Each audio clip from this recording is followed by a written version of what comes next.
आप सभी को कार्तिक महात्म्य 24वां अध्याय। लिखवाओ से निज दया से सुंदर भाव बताकर कार्तिक मास 24वां अध्याय सुनो ध्यान लगाकर। राजा पृथु बोले, हे मुनीश्वर श्रेष्ठ, आपने तुलसी के इतिहास व्रत महात्म्य के विषय में कहा।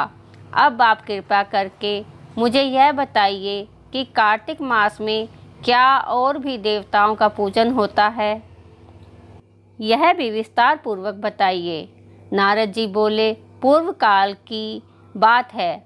सर्वा पर्वत पर करवीकर में धर्मदत्त नामक विख्यात कोई धर्मयज्ञ ब्राह्मण रहते थे। एक दिन कार्तिक मास में भगवान विष्णु के समीप जागरण करने के लिए वे भगवान के मंदिर की ओर चले। उस समय एक पहर रात बाकी थी। भगवान के पूजन की सामग्री साथ लिए जाते हुए ब्राह्मण ने मार्ग में देखा कि एक भयंकर राक्षसी आ रही है।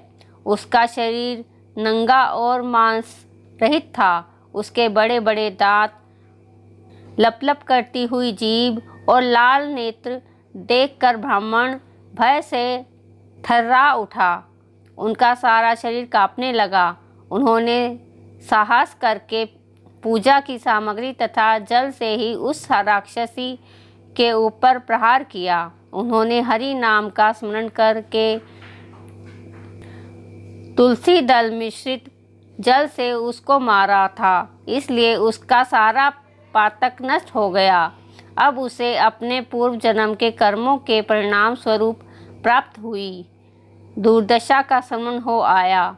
उसने ब्राह्मण को दंडवत प्रणाम करके इस प्रकार कहा, ब्राह्मण, मैं पूर्व जन्म के कर्मों के फल से इस दशा को पहुँची हूँ। अब मुझे किस प्रकार उत्तम गति प्राप्त होगी? धर्मदत्त ने उसे इस प्रकार प्रणाम करते देखकर आश्चर्यचकित होते हुए पूछा, किस कर्म के फल से तुम इस दशा को पहुँची हो? कहाँ की रहने वाली हो? तुम्हारा नाम क्या है और आचार व्यवहार कैसा है? ये सारी बातें मुझे बताओ। उस राक्षसी का नाम कलहा था। कलहा बोली, ब्राह्मण, मेरे पूर्व जन्म की बात है। सौराष्ट्र नगर में भिक्षुक नाम का एक ब्राह्मण रहते थे। मैं उनकी पत्नी थी। मेरा नाम कलह था और मैं बड़े क्रूर स्वभाव की स्त्री थी।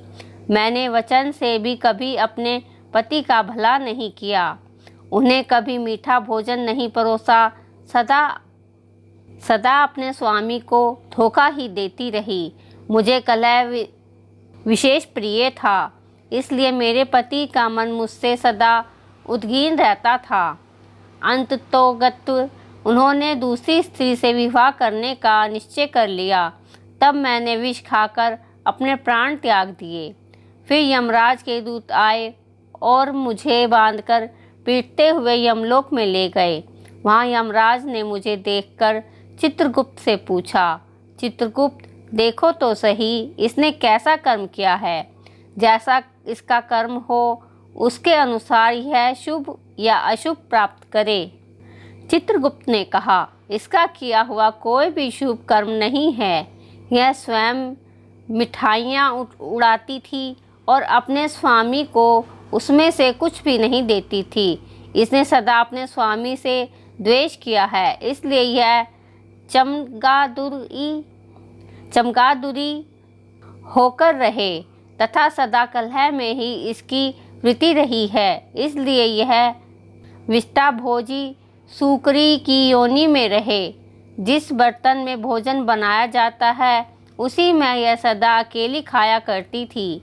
अतः इसके दोष से यह अपनी ही संतान का भान करने वाली बिल्ली हो।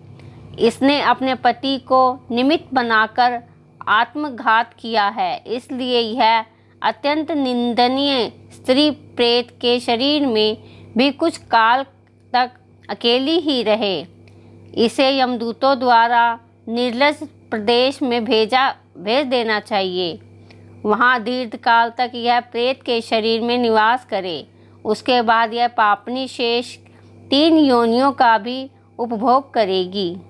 कलह ने कहा, विप्रवर, मैं वही पापनी कहला हूँ। इस प्रेत शरीर में आए मुझे 500 वर्ष बीत चुके हैं। मैं सदैव भूख प्यास से पीड़ित रहा करती हूँ। एक बनिए के शरीर में प्रवेश कर मैं इस दक्षिण देश में कृष्णा और वेणी के संगम तक आई हूँ। ज्यों ही संगम तट पर पहुँची त्यों ही भगवान शिव और विष्णु के पार्षदों ने मुझे बलपूर्वक बनिए के शरीर से दूर भगा दिया। तब से मैं भूख का कष्ट सहन करती हुई इधर उधर घूम रही हूँ। इतने में ही आपके ऊपर मेरी दृष्टि पड़ गई।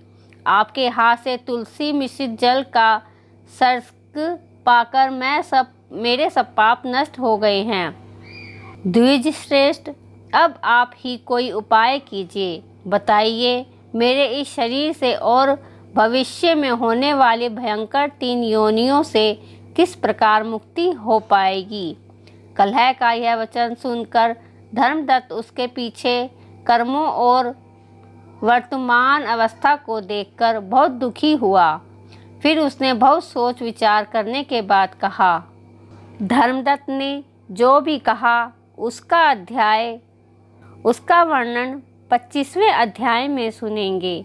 बोलो विष्णु भगवान की जय। राधे राधे।